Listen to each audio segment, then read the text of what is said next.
Good morning guys. അപ്പം നമ്മുടെ ഇന്നത്തെ ദിവസം തുടങ്ങുകയാണ്. ഞാൻ രാവിലെ വാതിൽ തുറന്നപ്പോൾ കാണുന്ന കാഴ്ച ഇത് കേട്ടോ. ഫുള്ള് പക്ഷികളുടെ ശബ്ദവും നല്ല മഞ്ഞും തണുപ്പും ഒക്കെയാണ്.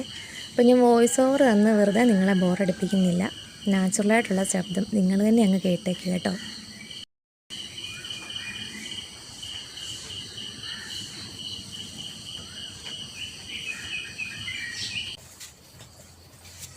അപ്പോൾ ദാ നേരെ അടുക്കളയിലേക്ക് വന്നു. നമ്മുടെ ആദ്യത്തെ പരിപാടി എന്ന് പറഞ്ഞത് ഒരു കൂട്ടർക്ക് കടുങ്കാപ്പി വെക്കണം. എനിക്ക് മാത്രം മധുരം ഇടാത്ത ലെമൺ ടീ. അപ്പോൾ ഇതാണ് നമ്മുടെ പതിവ്. ഞാനിപ്പം ഡയറ്റും കാര്യങ്ങളൊക്കെ ആയതുകൊണ്ട് എനിക്ക് PCOD ഒക്കെ കുറച്ച് കൂടി നിൽക്കി. അപ്പം ഡോക്ടർ മസ്റ്റായിട്ടും പറഞ്ഞു പഞ്ചസാര അങ്ങ് ഒഴിവാക്കിയിട്ട് ഡയറ്റ് എടുത്തോളാൻ വന്നു. അപ്പം ഡയറ്റിനകത്തുള്ളതാണ് രാവിലെ മധുരം ഇടാതെയുള്ള ഈ ലെമൺ ടീ. അപ്പം ജോക്കുട്ടൻ എൻ്റെ കൂടെ മിക്കവാറും എഴുന്നേൽക്കാറുണ്ട് രാവിലെ. അവനും കൊണ്ട് എനിക്ക് കൂട്ടായിട്ട് അടുക്കളയൊക്കെ. അപ്പം നമ്മുടെ കാപ്പിയുടെ പരിപാടി നടന്നുകൊണ്ടിരിക്കും.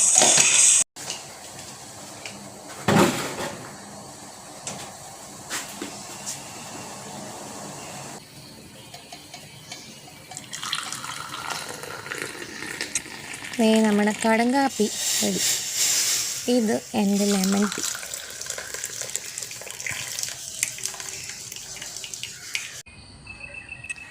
ഇനി ഞങ്ങളുടേതായിട്ടുള്ള കുറച്ച് സമയം കേട്ടോ. ഈ രാവിലെ ഈ കാപ്പി കുടിക്കുന്ന സമയം ഞങ്ങൾ 3 പേരും ഒന്നിച്ചിരുന്ന് അന്നത്തെ കാര്യങ്ങളൊക്കെ പ്ലാൻ ചെയ്യും. കൂടെ ഞങ്ങളുടെ മാത്തപ്പനും കാണും. മാത്തപ്പൻ ആ ഫ്രണ്ട് നിൽക്കുന്ന ഞങ്ങളുടെ പെറ്റ് പൂച്ച കേട്ടോ.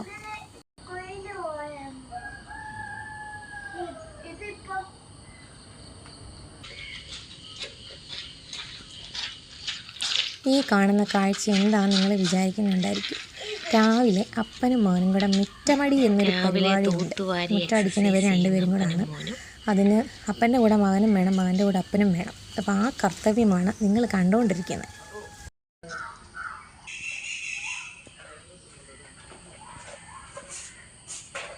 ഈ കൂട്ടത്തിലെല്ലാം നമ്മുടെ മാത്തനും ഉണ്ട് കേട്ടോ.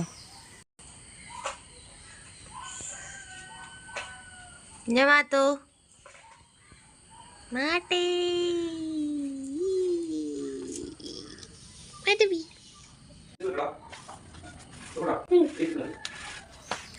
ഇനി ഞാൻ റൂമെല്ലാം തൂത്തു വരാൻ പോവുകയാണ്. പുറത്തെ പരിപാടി അവിടെ ആണെങ്കിൽ അകത്തെ പരിപാടി എൻ്റെയാണ്. അത് കഴിഞ്ഞപ്പം തേങ്ങ പൊട്ടിക്കുന്നത് എന്തിനാണെന്ന് ചോദിച്ചാൽ ഇന്ന് നമുക്ക് ഗോതമ്പ് പുട്ടാണ് ഗൈസ്. അപ്പോൾ തേങ്ങ പൊട്ടിച്ച് കഴിഞ്ഞാൽ വെള്ളം കുടിക്കുക എന്നുള്ളത് എൻ്റെ ഒരു സ്ഥിരം പരിപാടിയാണ്. എൻ്റെ കൂട്ടത്തിൽ അപ്പയോ മകനോ ഉണ്ടെങ്കിൽ അവരത് പങ്കിട്ടെടുക്കും. എനിക്ക് കിട്ടത്തില്ല. ഇന്ന് ഏതായാലും ഭാഗ്യത്തിന് അവരാരും ഇല്ലായിരുന്നു. അപ്പം ഞാൻ തന്നെ കുടിച്ചങ്ങ് തൃപ്തി അടയും. ഇനി തേങ്ങ ചിരക്കലോട് ചിരക്കും.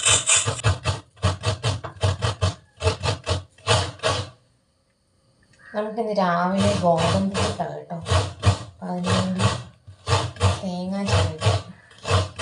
ഞാൻ ഈ തേങ്ങ ചിരങ്ങുമ്പോഴത്തേന് ഇപ്പം ഒരു തേങ്ങ ഫുള്ള് നമ്മൾ പൊട്ടിച്ചാൽ ഇത് ഫുള്ള് ഞാൻ ചിരണ്ടി വെക്കും. എന്നിട്ട് ബാക്കി വരുന്നത് ഫ്രിഡ്ജിലോട്ട് വെക്കും. അപ്പോൾ നമുക്ക് എന്തെങ്കിലും കറിയൊക്കെ ഉണ്ടാക്കാനായിട്ട് അത് ഈസി അല്ലേ. പിന്നെ പൊട്ടിച്ച് ചിരണ്ടണ്ടല്ലോ.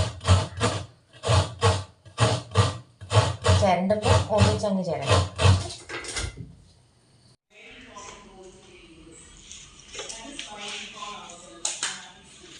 ജോർദപ്പൻ അവൻ്റെ കളികളിലൂടെ നടക്കുകയാണ്. രാവിലെ കുറച്ച് നേരം കളിക്കും കേട്ടോ. ഇത് നമ്മുടെ എഡിറ്റിംഗ് റൂമാണ്. അപ്പോൾ അതേപോലെ രാവിലെ വർക്കിലേക്ക് കയറി.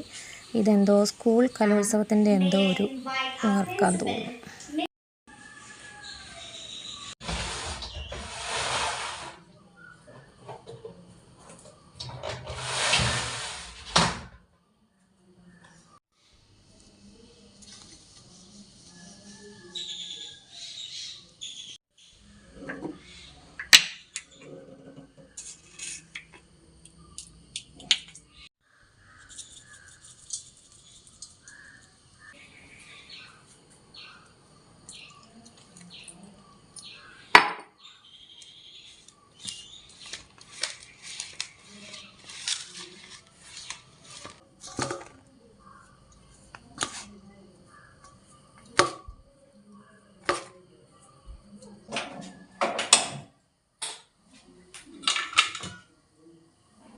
പുട്ടുണ്ടാക്കാൻ സാധാരണയുള്ള എളുപ്പപ്പണി ഇതാണല്ലോ. നമ്മുടെ പുട്ടുകുറ്റിയൊന്നും വയ്ക്കേണ്ട.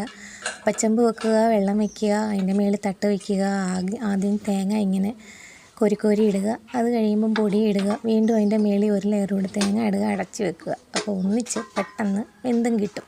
അപ്പം ഈസി പണി ഇതാണ് കേട്ടോ.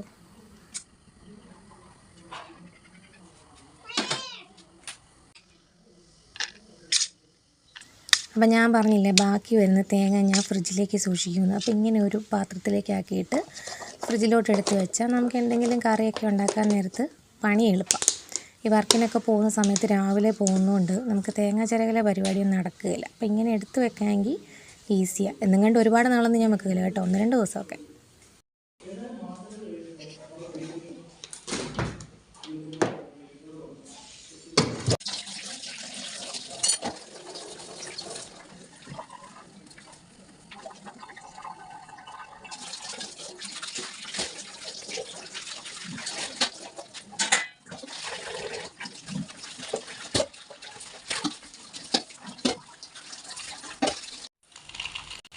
അകത്തെ കളി കഴിഞ്ഞ് ജോക്കുട്ടൻ പുറത്തിറങ്ങി. ഇനി ഇവനെ കുളിപ്പിക്കണം, കഴിപ്പിക്കണം, ഇവനെ സ്കൂളിൽ വിടണം. അപ്പോൾ അതൊക്കെ നമുക്ക് അടുത്ത വീഡിയോയിൽ കാണാം. അതുവരേക്കും ബൈ.